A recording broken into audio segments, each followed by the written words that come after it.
Chapter 5 is about the energy perspective of the chemical reaction. Remember, back in Chapter 1, when we discussed the definition of chemistry, energy is one of the more important aspects of the scientific study. So, we're going to designate this chapter to talk about energy and energy that is associated to the chemical change. According to physics, energy is the capacity to do work. Well, what is the work? Work, again, according to physics, is an action of a force through a distance. Like this diagram illustrated that a box is moved because a force exerted on this box by this gentleman.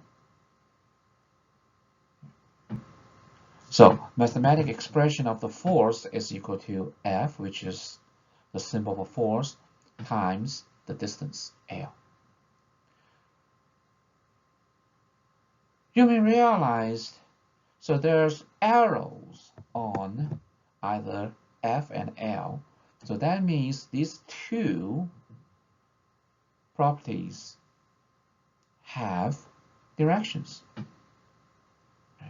In mathematics, we call them as vectors, V-E-C-T-O-R-S, vectors.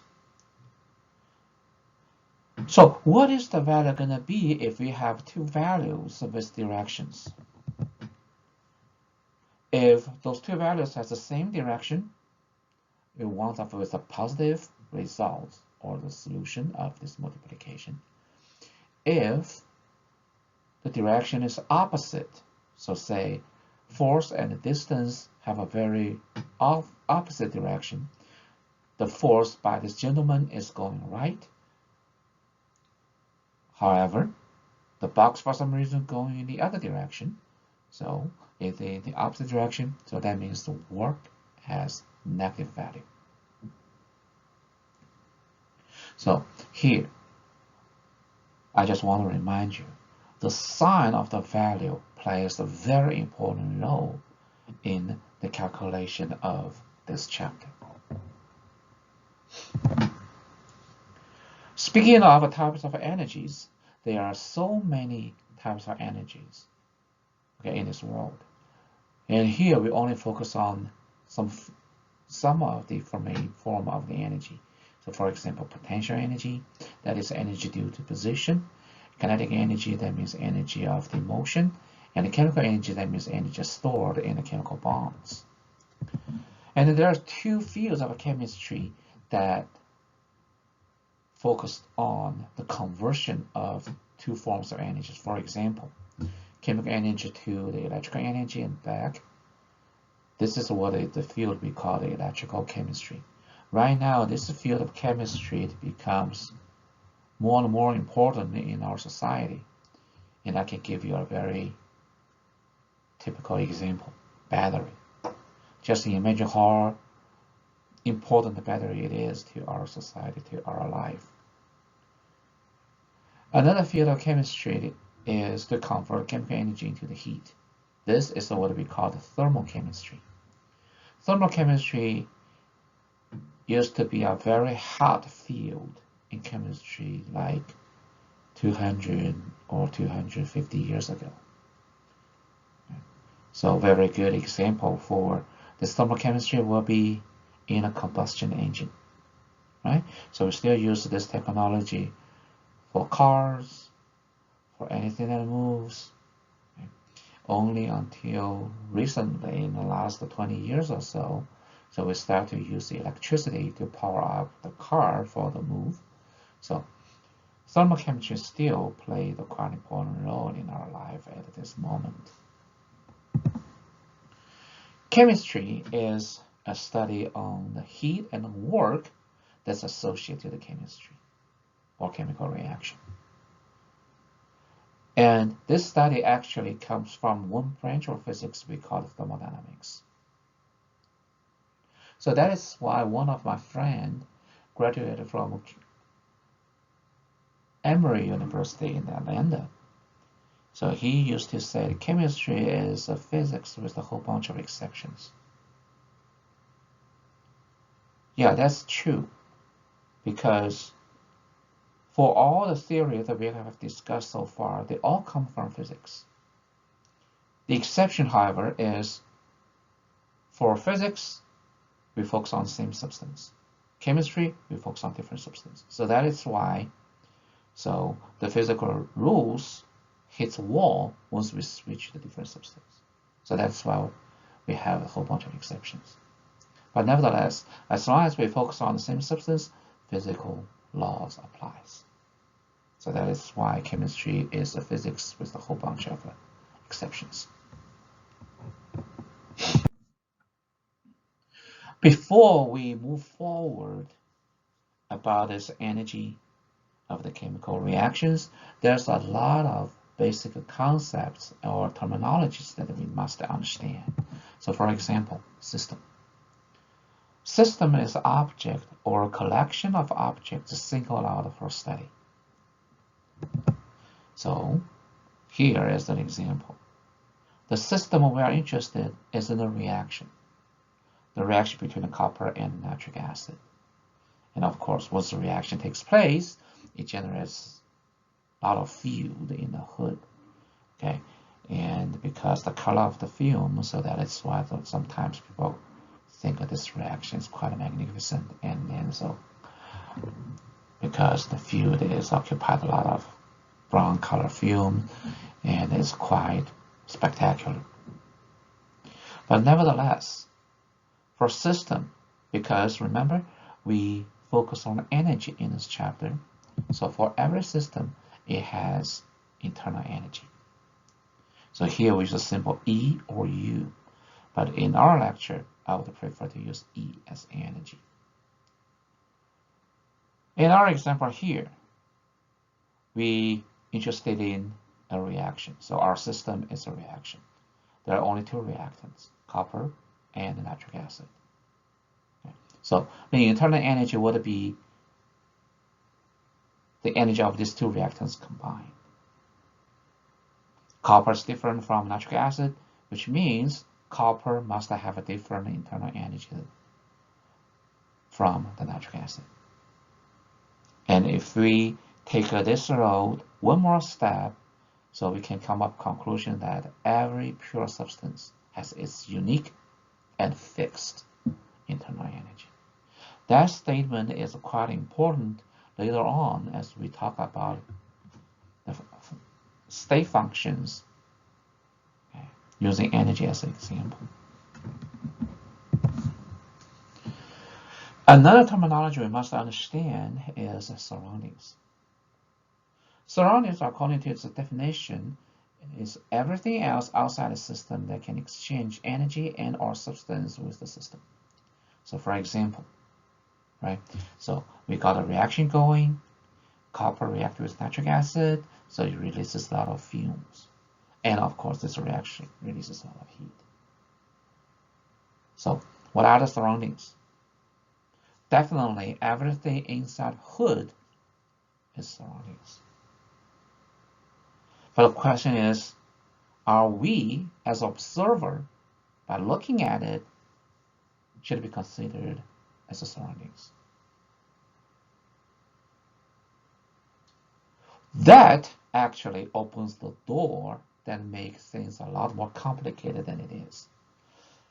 So say if we observers of this reaction should be considered as the surroundings, what about our families? What about our friends? What about our friends of friends and their families? And soon everybody in this world becomes surroundings of this reaction. Do you guys understand what I'm trying to getting at? So we need a limit for the surroundings. So what is the limit for the surrounding? Okay. So surrounding should be anything that's directly relevant to the system. So for example, we are observers. Okay. We are not direct relevant to the system. We just look at this reaction to take place. We got nothing to do with the reaction. And what is even more, the second limitation of the surroundings definitely cut us off. as observers. So the second limitation is anything directly interacting with the system. So when we say directly interacting with the system, so that means we must have the exchange of energy and or substance directly with the system. We are simply looking at it. Okay, so there's no substance or energy exchange between us and the reaction, so we are not surroundings by these new definitions or the limitation. So that definitely cut off a lot of others as the surroundings. So we make the limit terms or substances as surroundings so that it will be easier for us to study the reaction as well as what is going on, how this reaction can affect by the surroundings. Just like a system, surroundings should have its own unique internal energy as well. And once we combine surroundings and systems all together, it is called the universe. So the universe in the thermodynamics is very different from the universe from cosmos. Okay.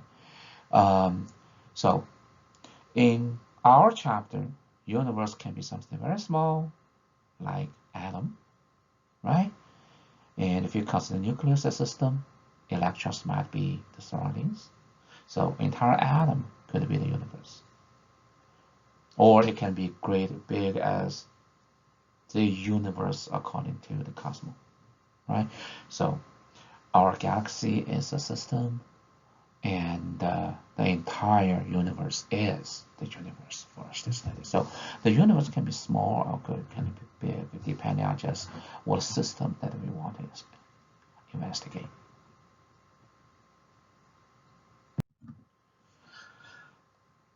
Just like the system and surroundings, universe should have its energy as well. According to the definition, universe is equal to system plus surroundings, so the energy of the universe is equal to these two energies combined. So that is a very logical conclusion we can draw. But here comes the question. With that equation, three different energies. And although we understand there's one equation, but how are we going to be able to solve one from these three variables by giving only one equation?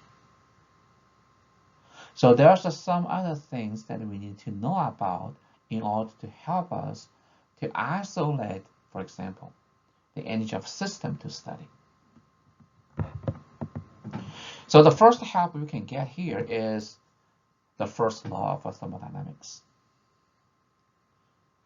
As a matter of fact, the first law of thermodynamics is the law of conservation of energy that we have discussed in chapter 2. Remember, the law for conservation of energy is that energy cannot be destroyed or created. It can be transformed. Since energy cannot be created nor destroyed, so that means if you have a certain amount of energy, it's going to stay there forever because it cannot be destroyed. New energy cannot be created. So if you have a certain amount of energy, it's going to be there. That also means the total energy, the energy of the universe, must be the constant throughout the period of time. Well, how good it is of this law can help us to understand the relationship between the two of the three.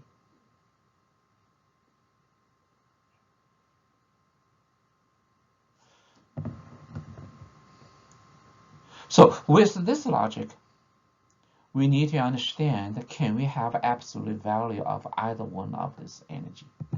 Unfortunately, we don't. There's no absolute value of energy as far as we can think about. So for example, okay, and let's look at the bottle of water. Just how much energy or how many forms of energy that we can consider the bottle of water as a system. Okay, so water. I have a water on the table. So does this water have a potential energy? Sure it does.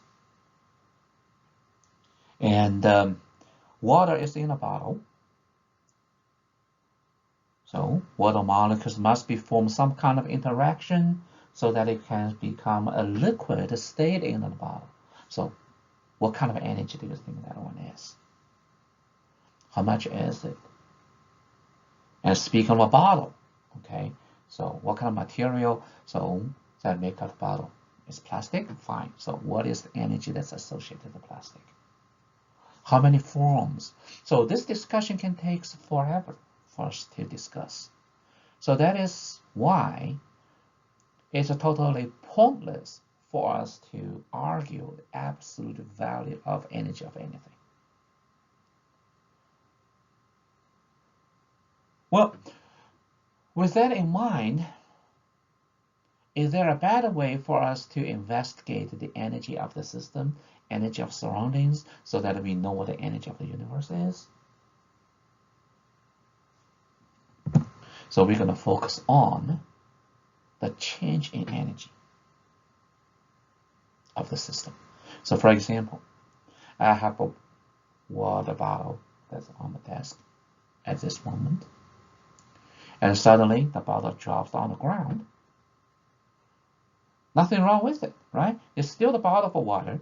The only thing that has changed is its position. Whatever inside of the water or the bottle, nothing has changed. So the only thing changed is the position of the bottle. So that means the only potential energy of this water bottle or the bottle of water combined is potential energy. So now we can single out one or certain forms of energy to study. So instead of arguing about absolute value of energy, it would be much easier for us to talk about the change in energy. The change here in this chapter can be represented by delta. So that means the final state minus the initial state. So for example, the bottle of water, the initial state is on the table. And the final state is on the ground. Right? So the difference of this energy change is the potential energy, right? So we can use delta E to represent such change. Then of course, if we apply delta according to mathematics to that equation, so the delta E of the universe equals the delta E of the system plus delta E of the surroundings. Well, how good this equation can tell us, can provide to us. Let's look back to the first law of thermodynamics. This law says the total energy of the universe is constant. So that means at the initial state, the energy of this universe, say, is 1,000 kilojoules. On the final state, according to this law, the energy of the universe stay as 1,000 kilojoules because it says constant. So what's the difference? As you can say, 0. So this is how important this law is. This law tells us there's no net change of energy of the universe because energy cannot be created nor destroyed in this universe. Well, that definitely simplified a lot if we talk about change of energy for the universe. Because since delta E of universe equals to 0, so we take that term out and we can move delta E of system to the other side or the delta E of surrounding to the other side.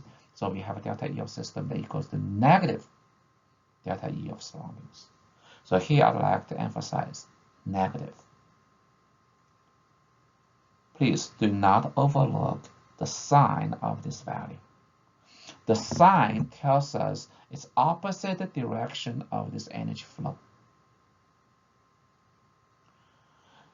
So that means if system loses energy, this is exactly the same amount of energy that's absorbed or obtained by the surroundings. Okay, I want you guys to think about lose, gain, opposite, right? So that is why we put a negative sign to explain that relationship. So, one more time, sign of energy becomes extremely important for us to understand and solve the math problems in this chapter.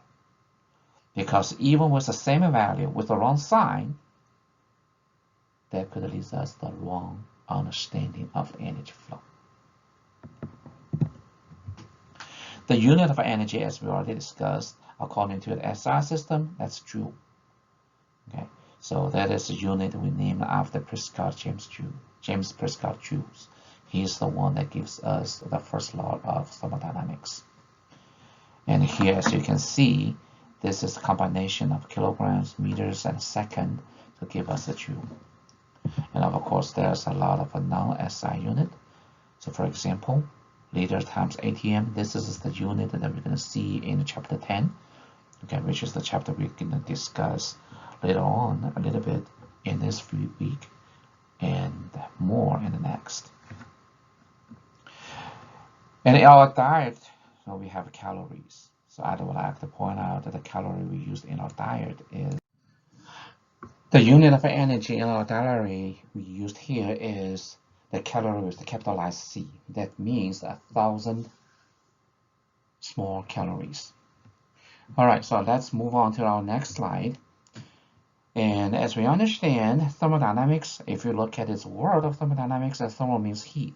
So this field of science definitely has something to do with the heat. So let's get on to it. Heat, according to the definition, is energy transfer between a system and its surroundings due to a difference in their temperature only. Okay, so heat definitely has direction. If we consider system as something we want to discuss, we want to investigate, and we put ourselves in the shoes, so-called system. So plus sign means the system gains heat. In other words, system gains energy. Minus means the system loses energy by losing heat.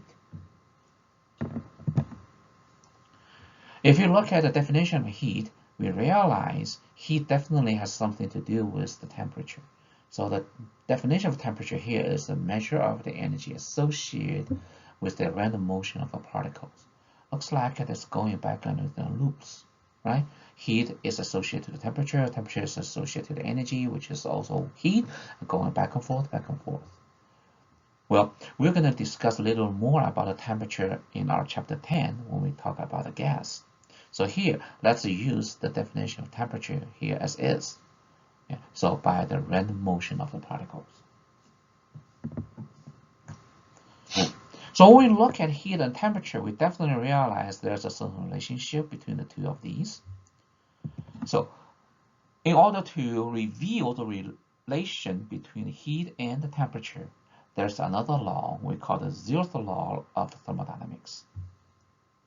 Why it is the zeroth law of thermodynamics? Because this law was discovered later than the first law of thermodynamics. But it has turned out that this law is more fundamental than the first. So that's why people put up zeroth law to have us to understand, all right, so this law is more fundamental than the first. So here we're now going to discuss the detailed information about this zeroth law of thermodynamics. But the two conclusions that we can get from this law is more important for us to understand. First, this law established the directionality of the heat flow. So the heat flow, according to this law, has to come from the object with the high temperature to the one with the low temperature. It cannot be reversed. So this law tells us we cannot heat up a cup of coffee to boil with our bare hands. The reason is the boiling point of a coffee, which is the water, has a much higher temperature than our temperature of palm. So that is against the physics law. Okay? So the heat can only transfer from the object with the high temperature to the low. So that's why we feel the heat from the hot coffee, because heat transferred from coffee, which has higher temperature, to our hand with a lower temperature. So that is the first conclusion we can get from the zeroth law of thermodynamics. The second conclusion we can draw from the heat of this zeroth law of thermodynamics is heat transfer stops when both the system and surroundings at the same temperature. In other words, the mixture of system and surroundings will have the same final temperature. This is something that becomes quite useful in our experiment, okay? Because remember, we still have one wet experiment left, which is a calorimetry. And in this calorimetry, we are going to use the final temperature. Heat can be measured. So heat can be measured by this equation. Q equals to C times M times delta T. Okay, so from this chapter on, so we're going to do the calculation involving a whole bunch of equations. So this is our first equation. Q equals to C times M times delta T. And Q as a symbol represents heat. C is what we call the specific heat.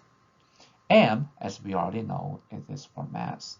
Delta T is a temperature difference or temperature change according to the definition of delta. So that is going to be the final temperature minus the initial temperature. So those subscripts of F and I represents the final and initial states.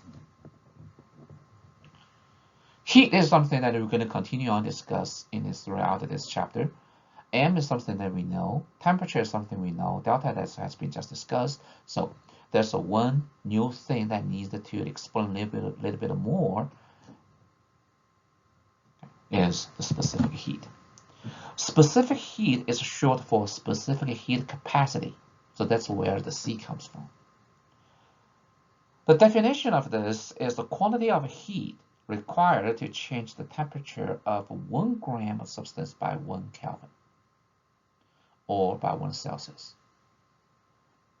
Why here we put 1 Kelvin or 1 Celsius all together? Because remember when we talk about the 3 scales of temperature, we said Celsius and the Kelvin has the same size degree. So that means when we talk about a temperature difference, 1 degree difference in Celsius is equal to 1 degree temperature difference in Kelvin. So that is why the unit of this specific heat, joules per gram per Kelvin, can be changed with joules per gram per Celsius, because remember, Kelvin and Celsius have exactly the same size degree. Specific heat is an intensive property. So that means we can use a specific heat to identify pure substance. For example, specific heat of water is 4.184 joules per gram per Kelvin. And we can use this value to compare with the water against something else, because there's no any other pure substance that has exactly the same specific heat as water. Heat equation has become quite important for this chapter as well as the calorimetry. So let's get familiar with the heat equation a little bit more with our example here. So in this example, we're going to find out the heat transferred in kilojoules when we have 5.5 liters of this compound called ethylene glycol. So here, we got specific heat and the density in a car radiator cools from 37 degrees Celsius to 25 degrees Celsius. All right, so when we look at this question, now we realize that there are so many pieces of information. When I say piece of information, that means number with the units. How many of them? That's 1. That's 2. That's 3, 4, and 5. So there are 5 pieces of information. So we need our way to sort those information. Because if we cannot sort those information out, and we're gonna waste time by looking this question back and forth in order to get information. So that is the reason why when we talk about a unit analysis, I said it is important for us to establish a way to collect information, because once we finish collecting information, we do not have to read the question again. But before we do this, first we need to understand just what is our approach is by recognizing, I would like to call this keyword. So the keyword here is heat, right? It said heat transfer. So if that is heat, definitely it calls the heat equation. Q equals to C times M times delta T. So once we realize this is the equation that we're going to use, we're going to organize information around this equation. That means we're going to put the values to those symbols. So this is how I organize information. As the question already says, C, so that is the heat capacity, the specific heat capacity. So C equals to that value. And when I realized liter is a unit volume, so I put V for 5.50 liters. And it also says D equals to, so D equals to 1.11 grams per milliliter. And you may recognize that is the density. And we have 2 temperatures, and 37 degrees to 25 degrees. From 37, so that means 37 degrees is the initial temperature, while 25 degrees is the final one.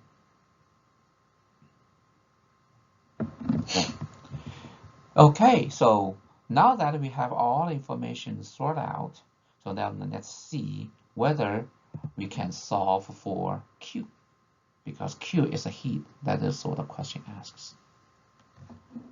We understand we have specific heat that known. And do we know the mass yet?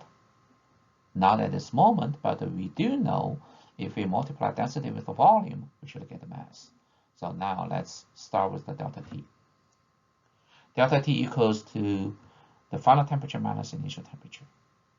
If you want to use a Kelvin as a unit of temperature, so we needed to multiply. So we need to add 273.15 to each temperature. So 25 plus 273.15 minus 37 plus 273.15. And the data calculation gives us negative 12.0 Kelvin. How about we just calculate temperature difference using Celsius? So 25 degrees minus 37 degrees, that gives us negative 12.0 degrees in Celsius. Do you think that is a coincidence? Of course not. Because as we already discussed, for temperature difference, Kelvin and Celsius has the same size degree. So that means if we have a temperature difference with a 12 Kelvin, that is equal to the temperature difference of Kelvin, so 12 degrees in Celsius. So from this discussion, I want you guys to realize when we try to calculate the temperature delta T in Kelvin is equal to delta T in Celsius. There's no need for us to convert delta T from Celsius to Kelvin or vice versa. We just simply calculate and find out the difference of temperature in either scale. And we just simply use this difference for the calculation.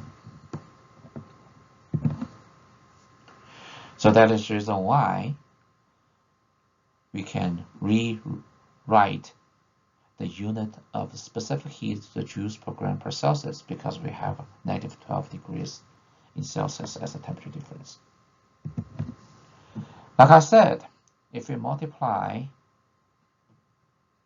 the volume and the density together, we should get the mass. The problem is the volume is in liter, not in the milliliter. So that is why we need one step of conversion so that we can get the milliliters before we can get the grams. Once we get the grams, we put everything into this equation.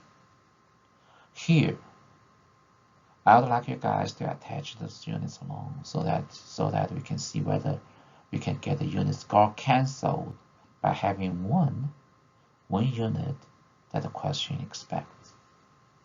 Remember, the unit that the question expects is kilojoules. So we have mass times delta T times specific heat. So grams and grams cancel. We understand Kelvin and Celsius can cancel when we talk about the temperature difference because they have the exactly same size degree. And if we convert joules to the kilojoules, so joules and joules cancel, so that gives us joule. So the calculation gives us negative 177 kilojoules.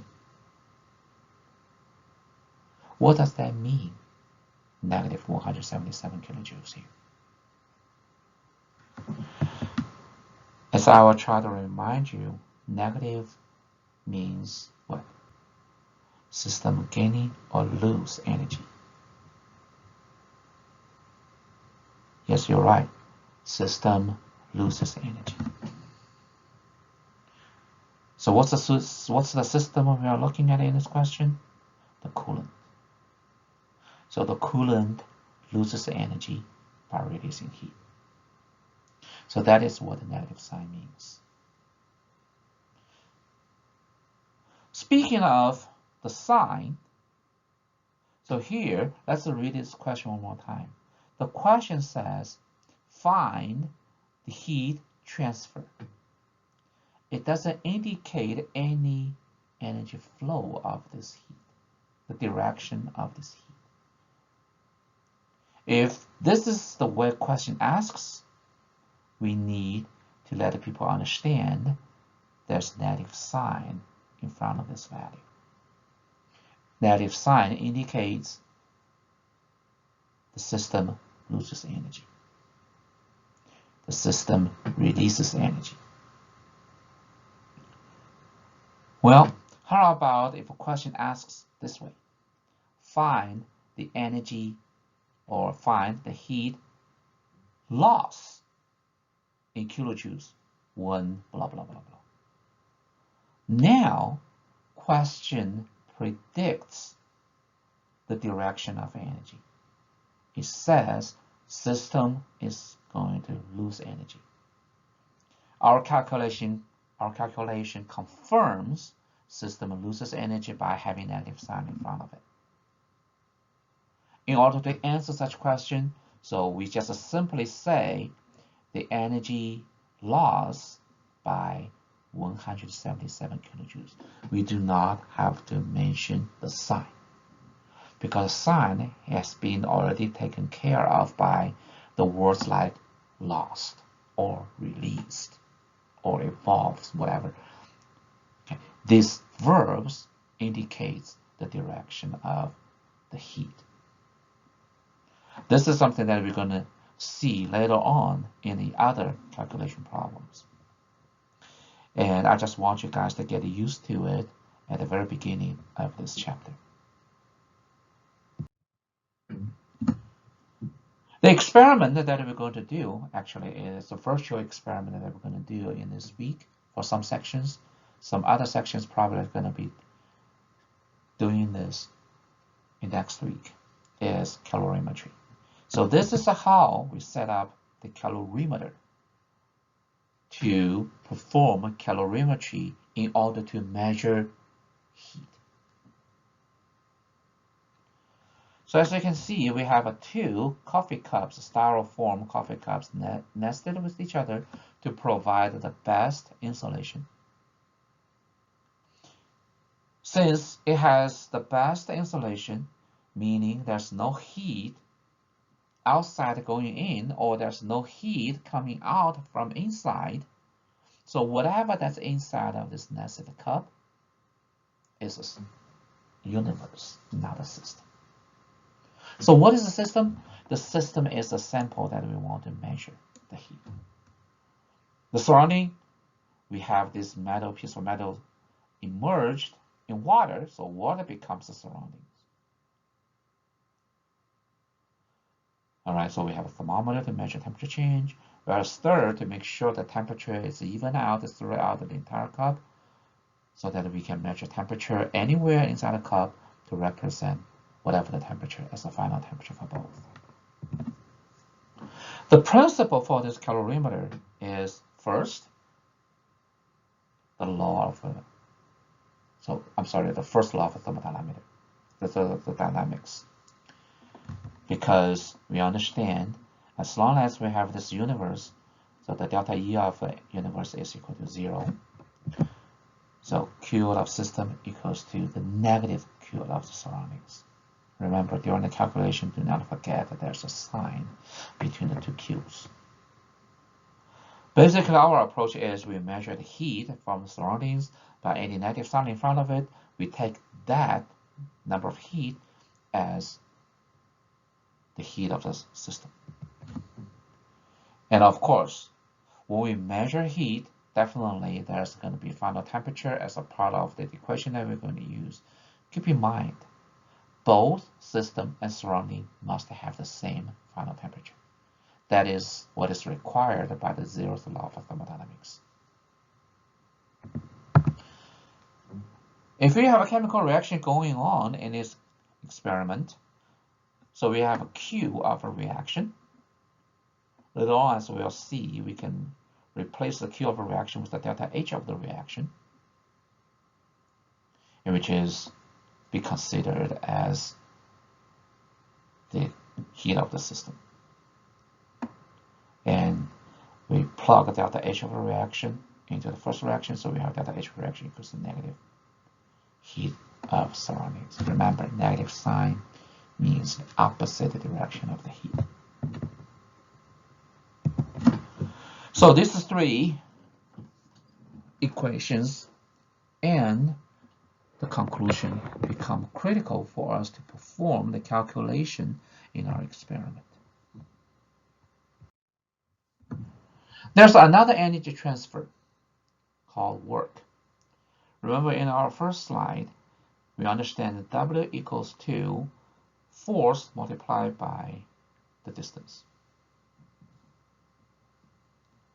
Since we are focused on system, so the work is equal to the force of system multiplied by the distance as a result of this force.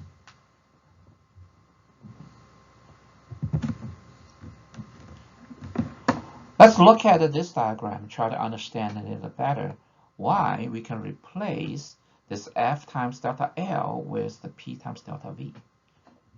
Because in this cylinder, so we have there's a piece of piston that needs to be moved upside down. And this is the pressure, as we call it, external pressure, which is our air pressure outside. But there's a pressure that's inside, say, through combustion. Temperature is hot, temperature is high, so gas expands. So that is the reason why we start to see the expansion of the gas inside and push this piston through a certain distance. If we want to apply our knowledge to the physics, so we can rewrite this F times delta L into P times delta V. And P here is a pressure. Pressure comes from the system. So this P times delta V is what we call the PV work, pressure volume work. The energy that's transferred by expanding gas against a constant external pressure. The catch here is a constant external pressure. What is a constant? Because lack of air pressure.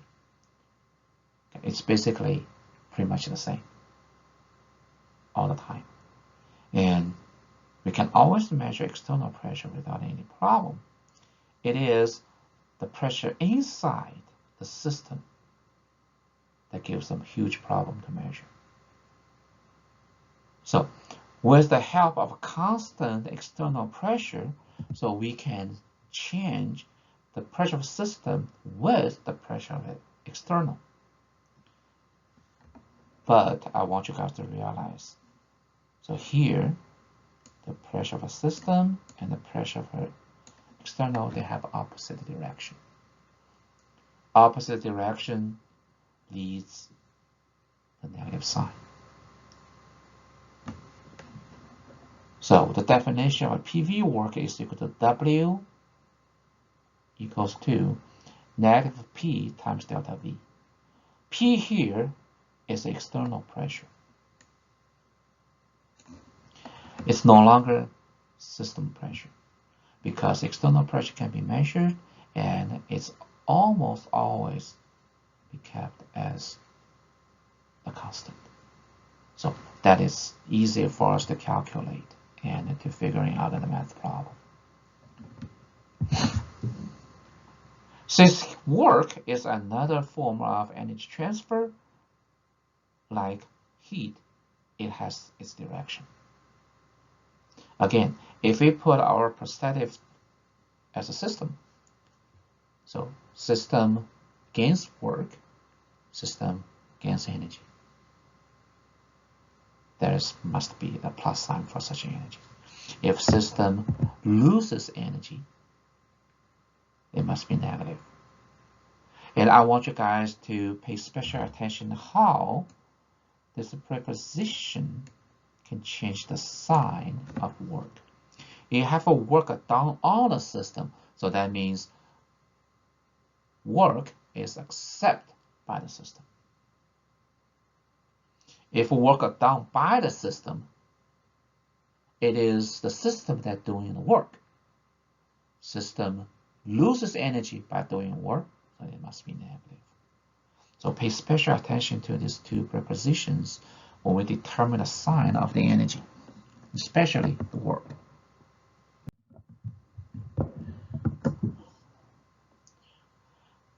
The inter-energy of the system should be these two energy transfer combined because there are only two energy transfer. So if we combine those energy of the energy transfer, heat and work all together, that should be the change of energy of the system. So this is our second equation in this chapter. Delta E of system equals to Q plus W. Speaking of the signs of energy transfer from the system perspective, plus means system gains energy, energy coming into the system. Plus sign means energy going out of the system. Negative also means the system loses energy. So here I want you guys to pay attention to these words in italics. Into or out. Because later on in second part, and later on in this section, and when we apply delta H to the heat, and then we will see the different name of the chemical reactions. Speaking of work, plus sign means work done on the system. System gains work. Negative sign means work done by the system. System loses energy by doing work. Plus sign for the system gains heat. So the heat going into the system. And of course, there's a lot of verbs that gives the same direction, like absorbs, so on and so forth. Negative sign means the system loses energy by losing heat. So a lot of words that shows exactly the same directionality of the heat, like evolves, release, so on and so forth. So it is very important for us to notice those words to make sure that we put a proper sign in front of these energy values. That is our practice to assign the sign of the energy terms.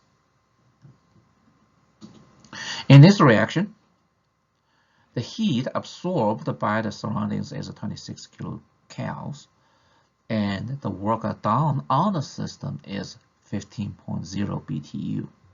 BTU stands for British Thermal Unit. Question wants us to figure out what the delta E of the system is in kilojoules. So here, the conversion of joules and the BTU is provided. Apparently, question wants us to figure out the delta E, so we call the equation delta E equals to Q plus W. I just want to remind you, it is critical for us to assign correct sign for the value of Q and W, because if you assign the value wrong, you're not going to get the right answer. As a reminder, sign of Q and W go as follows. Plus I means system, so I mean the energy coming into the system, system gains energy. Negative sign means energy going out of the system, system loses energy. Now, with the Q and W of their values, what sign should we assign to each energy term? Let's do Q first. According to the question, heat absorbed by the surroundings. So here's the surrounding. And of course, here are the surrounding as well. So the heat absorbed, that means obtained by the surrounding. What sign do you think the heat for the system? Plus or minus? As you may see it, it's minus. So that's why we assign additive sign for the heat, because if heat is absorbed by surrounding, where's the heat come from? The heat must come from the system. So system loses this much amount of heat to the surroundings. So there's another way to understand the sign of the heat, which is a negative. What is the sign of work? Let's read the question one more time. The work done on the system. If work done on the system,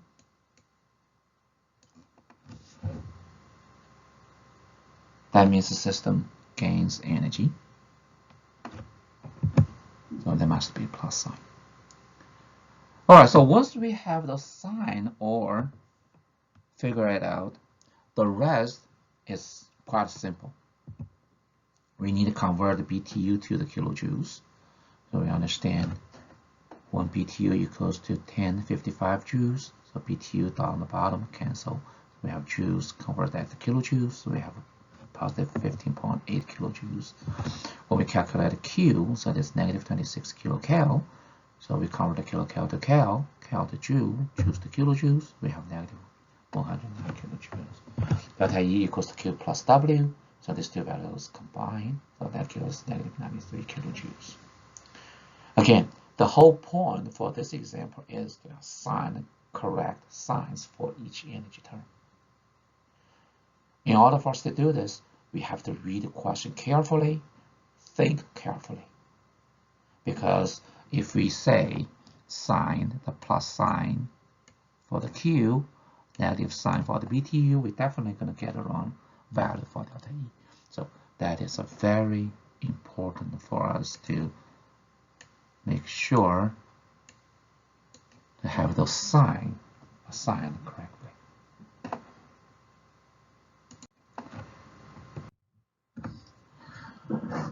All right, now as the last key concept that we're going to discuss here is a state function. What is a state function? State function is a function that depends on the final and initial states of the system, but it does not depend on the path system takes. So here, I would like to use the travel plane to explain what the state function is. So say I'm going to make a travel from Cape Canaveral to Orlando. All right, so just how far, so how much is the distance and I'm about to travel? So I Google searched it, distance, right? So the straightest line that we can get between the two locations here. So it shows 47.89 miles. Can this distance change? As long as we do not change the location of the two cities. Of course, we cannot change the location of these two cities, right? So can this distance change? Can this 47.89 miles change? No, it cannot. So that means this distance is only dependent on these two states. If we consider our initial state is the city of Cape Canaveral, and the final state is the city of Orlando. So this distance is set as long as we have two states set. And this distance has nothing to do with the path that we choose. As you can see, we have two paths to choose from. We have a path so that goes in blue, and also we have a path that's in gray. No matter how we choose the path, this is the distance we must travel. So the state function here is the distance, because distance has nothing to do with the path that I'm going to choose. I'm going to take 528, or I'm going to take the 520. So it's up to me to do it. But no matter how I try it, or which path I choose, I must travel at least 47.89 miles to get to the city of Orlando. So the distance is a state function. As you can see, by taking different paths, we might wind up at a different time. So one is the 52 minutes. The gray path gives us the 45 minutes, or 54 minutes. So the time here is another state function, because time depends on the path that I choose. So time is what we call non-state function. And of course, the mileage, the path I take, also different. So that is why the travel time is different. So the mileage and the time are the non-state function, because not only they depend on the final and initial state of the system, they also depend on the path chosen by the system or chosen by me. So I just hope you can understand what a state function is. State function is determined by the two states, final and initial states, and these two states only. Why is that so important? Because a lot of concepts in this chapter is relying on this definition of the state function. Because once we recognize something is a state function, and we know it is not dependent on the path system choose, as long as we have those two energy states set, we should be able to figure out the difference in terms of like the state function, like energies also. Now let's understand the state function with the chemical reaction. So in order for me to carry out my travel plan, so I'm going to buy some gasoline.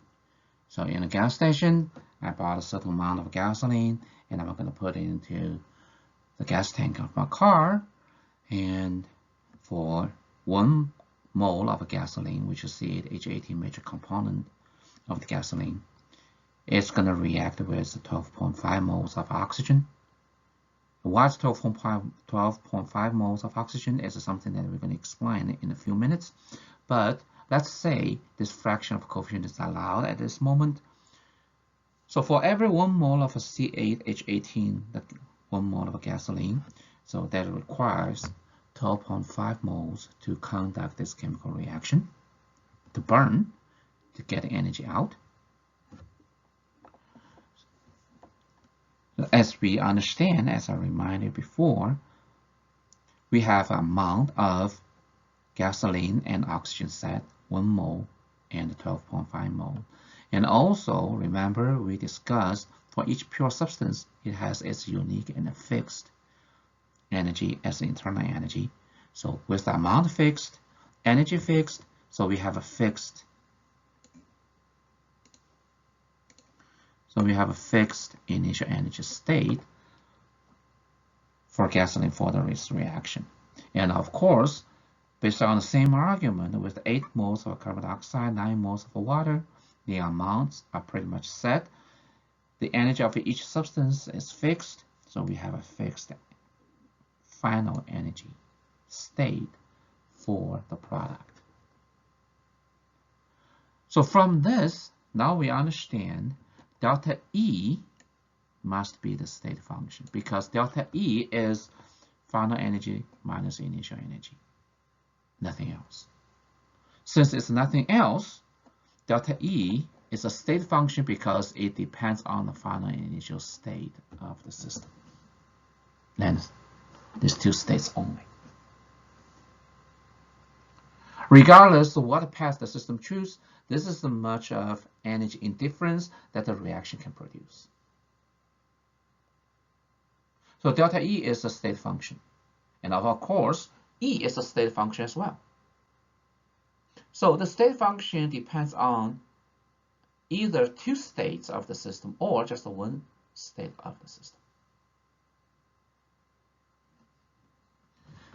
All right, so once we realize delta E, or energy, is a state function, let's take a look at the heat.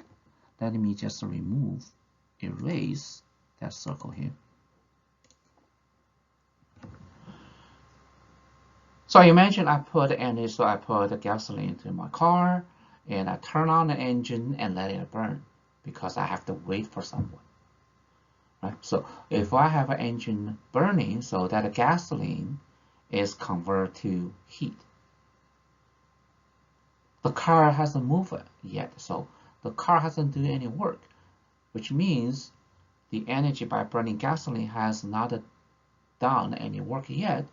So the energy that's released by this reaction is convert the heat and heat only. So that is the amount of heat, 100% converted from the chemical energy of this burning of gasoline. Or I can have this heat converted, I can have this energy of this combustion of gasoline into heat as well as the work, because the car can carry me to the city of Orlando. So from this argument, we realize heat, however, is depend on the path that I choose. I can put my car in idle, not doing any work, so the energy released by the reaction is totally converted to the heat, not doing anything else. So the amount of heat in these 2 scenarios is different. The value of heat is dependent on the path that I choose. Same thing for work. So from this argument, we realize heat and work are the non-state functions. And of course, temperature is also a non-state function, as we already explained from the previous slide. And some other functions like the properties like pressure, volume, temperature. They are all state function. Just how can we realize which one's a state function, which is one not? We can check out the symbols. If symbol is in uppercase, they are state functions according to the thermodynamics or according to this chapter. If the symbol is in the lowercase, like Q, W, and T, they're in the lowercase, we now know they are non-state functions. They depend on the path system chooses.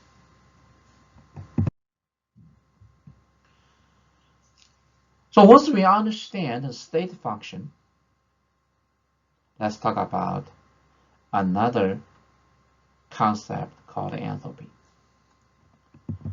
Enthalpy, according to the definition, is a man-made, made by us, man-made function. Okay. So, according to the definition, it's very simple. Sum of internal energy plus PV work. H is always equals, so that the three lines means always equals by definition. So H is always equals to E plus P times V. First, I'd like to mention enthalpy is a state function. Any mathematical manipulation between or among the state functions, one type of state function. Since we do not know the absolute value of E, energy, as a part of enthalpy, we do not know the absolute value of H, the enthalpy, either. But it doesn't matter. All that matters is a change in the enthalpy, delta H. Delta H, by definition, is a change in enthalpy here at a constant external pressure.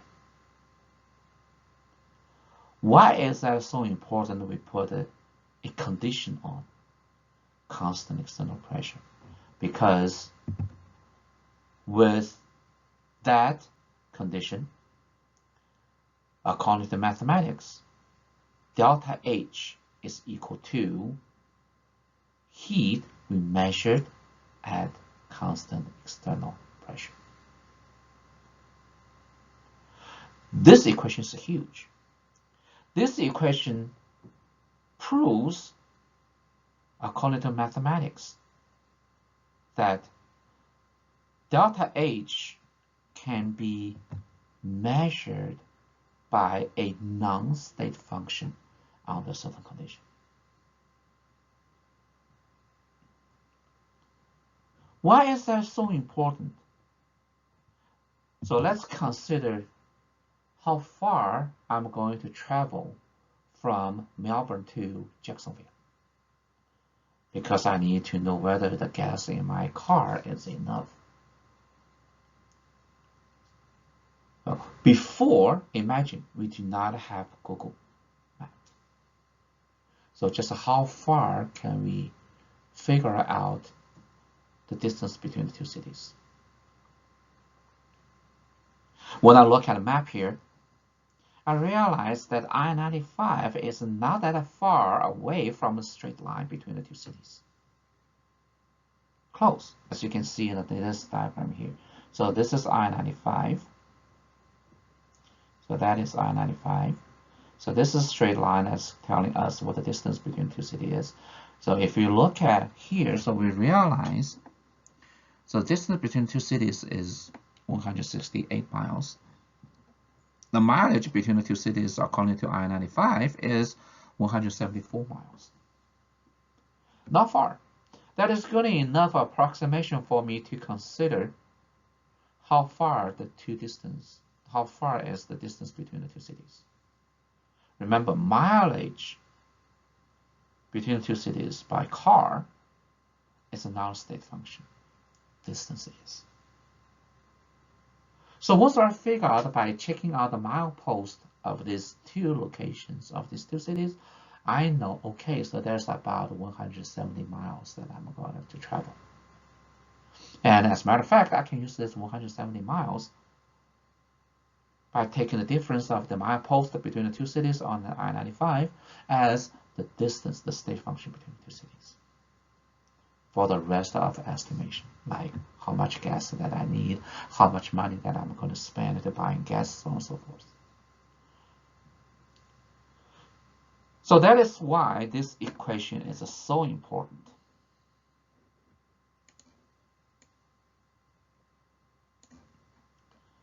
Because delta H cannot be measured directly. The reason is delta H is the man-made function. They got too many variables: internal energy, pressure, and volume. However, if we put a certain condition on, like this I-95 is not that far away from a straight line according to the map between the two cities, this is a condition. So the milepost between the two cities is the distance that I'm going to travel to the Jacksonville. So the heat we measured from the experiment becomes the delta H, as we call the state function. Remember, once we have delta H measured as state function, it can be used in other conditions, as long as the energy state of this two remains the same. So delta H can be used in various directions. So that is why it is very important for us to measure the heat and use the heat as a state function for delta H. It's a measurement for the delta H as a state function. Well, if that is the kind of difficult for you guys to catch, and here I can use an example, okay, to let you to understand a little bit better. Here, okay, everybody knows in this class, in order to support our daily activity, our body burns glucose, right? So glucose reacts with oxygen so that we can have water and carbon dioxide. And of course, this reaction releases a lot of energy. Now, question is, how much energy does this reaction release? This is important because once we understand how much energy this reaction releases, so we will know how efficient our body is to utilize this amount of energy. And also, it helps us to understand why it takes so many steps to carry out this reaction. Why can't we just take out this reaction, carry this reaction out in a very short period of time, getting energy out? So why it takes all day long by so many steps? Okay, so this is some questions that can be answered by an experiment we conduct from in chemistry lab. So for example, remember delta H equals to heat we measure under constant pressure. So if we can develop a calorimeter, we put certain grams of glucose in, pump in a lot of gas, oxygen, and we let glucose burn in oxygen. Under the constant pressure, the heat we measured becomes the heat or the enthalpy change or energy change of this reaction. Same condition, 37 degrees. That's the body temperature. We can control the calorimeter to carry out this reaction at 37 degrees. Same condition. And same energy level, glucose plus oxygen as reactant, carbon dioxide plus water as the product. So the energy change, or delta H, is a state function, which is set. And by doing calorimetry, we can measure what the delta H is. And we can use the delta H to explain the very complicated process of the same reaction carried out inside our body. Remember, delta H is state function. It doesn't matter how system chooses the path. System can choose the path by burning this reaction in the calorimeter, or system can choose the path by carrying out this reaction step by step inside our body. nevertheless, same delta H, because delta H is a state function. And it can be measured by the calorimeter. Simple enough. So this equation is one of the most important equations in thermodynamics or thermochemistry, because we can measure heat in various scenarios so that we can accumulate delta H for a lot of other things. And then we can derive the delta H for a lot of things that are applied for various reactions. Okay, so throughout these two examples, I just hope you to understand how important this equation is. Delta H equals to QP. Okay. The subscript P means the constant pressure. And here is the mathematical approval, okay, for delta H equals to Q, which is the QP here. Okay. Just for your information, so I lay out just how this thing can be done. But if you do not follow, it doesn't matter. Okay. All we need to know is delta H equals to Q that we measured at the constant pressure. Okay, from that equation, delta H equals to Q. So the enthalpy change in the reaction can be called heat of the reaction. So here I just want you guys to understand the heat of the equation, when we refer to it, heat of the equation is a state function, even though we use heat, which is non-state function, to explain it, to describe it. Because delta H at a constant pressure is equal to heat. So heat of a reaction is a state function, which is a delta H of a reaction. When we describe the reaction, we understand product is the final state, reactant is the initial state. So delta H of a reaction will be the enthalpy of the products combined minus the enthalpy of the reactants combined. The standard unit for enthalpy is Joule, which makes enthalpy is the form of energy. The more common units that apply to the enthalpy is kilojoules. So now let's look at the reaction. So we're going to burn, or we're going to react the hydrogen with oxygen to form water. So this is the energy diagram we see from the right of this screen. Water apparently has a lower energy level, while the hydrogen oxygen has a higher energy level. Remember, final minus initial.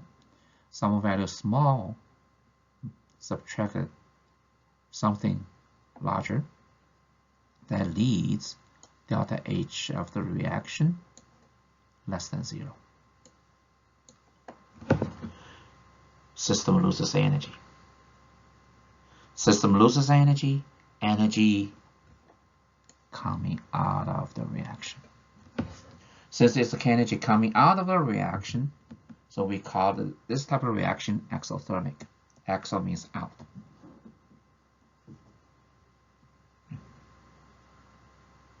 So by reacting hydrogen gas with oxygen to form water, there's a huge amount of energy coming out of the reaction. And that is the reason why we still put on a lot of effort to try to use the hydrogen as the fuel, as a next generation fuel to support our society, so that we can no longer rely on the petroleum as a fuel of the choice. Okay, now, same substances, the reaction got reversed. So this time, in order to have enough hydrogen and oxygen to burn, we have to split or decompose water into hydrogen and oxygen. Again, let me remind you, energy state hasn't changed for either products or the reactants here, a group of substances. What has changed is what used to be the final, now it's initial. The energy difference is no longer changing because energy state is still there. The only thing is we have the energy changing sign. What used to be negative now becomes positive. If the energy is positive, that means the system must obtain energy or gain energy. Where this energy or the system gain this energy from? From outside, from surroundings. So that is why we must have a certain amount of energy going into the system. Since it's going into the system, such reaction is called endothermic reaction. So exo means heat out, meaning system loses energy. Delta H is negative. Endothermic reaction, heat energy coming in, system gains energy. Delta H is positive. But from these two diagrams, I want you guys to realize the difference of energy hasn't changed. If we reverse the reaction, all we have to do is change the sign of the delta H of the reaction. That is a very important maneuver that we're going to use when we talk about Hess's law. If a reaction gets reversed, we change the sign of the delta H. Because the value of energy doesn't change, but the direction has changed. Since the direction changed, we change the sign.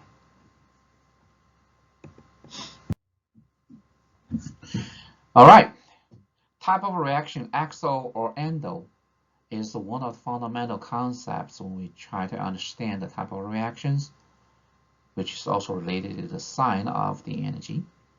So now let's look at this example.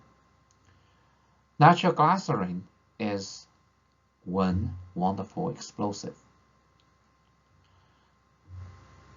So when this compound decomposes, it causes a violent explosion and release a lot of energy. 10 to the third kilojoules means the megajoules, 5.72 megajoules. That is the magnitude of nuclear energy. So this is the reaction. Why there's an explosion? Because all the products are gases. So gases expands in a very confined volume, cause the explosion. The question wonders whether this reaction exothermic or endothermic. Well, the key words here is release heat. Release means the system loses, right? If system loses, the sign of the energy must be negative. Since it's a negative, less than 0,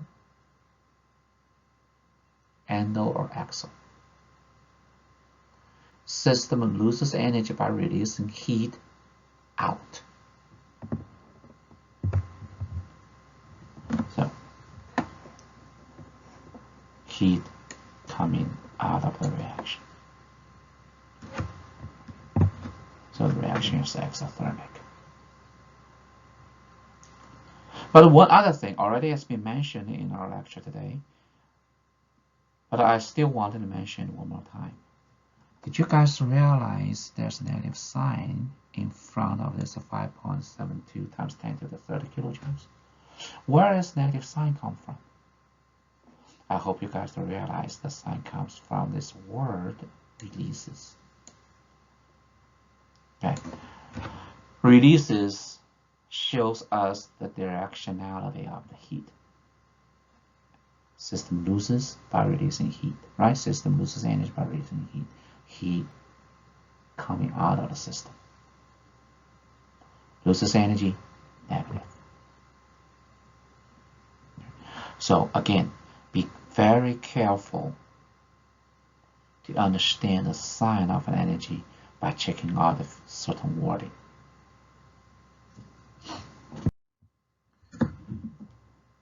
All right, so as the last slide of this lecture, I would like to introduce some types of enthalpy changes, which we will see that in the second half of this chapter. The first one is called heat of combustion. When we say heat of combustion, we usually miss the word called molar. Molar heat of combustion. Now we understand the unit must be the unit of energy divided by moles of substance, because we call it molar. Okay, so how does molar heat of combustion is defined? It is the enthalpy change when exact 1 mole of substance reacts with oxygen. Combustion. Oxygen must be the second reactant. If you look at this equation, remember the coefficient of this reactant C2H6 is being set 1 and 1 only. It cannot be changed. As we balance our chemical equation, we realize the coefficient of oxygen has to be a fraction. It cannot be changed. It cannot be changed. So this is the only case in which fraction as a coefficient can be accepted.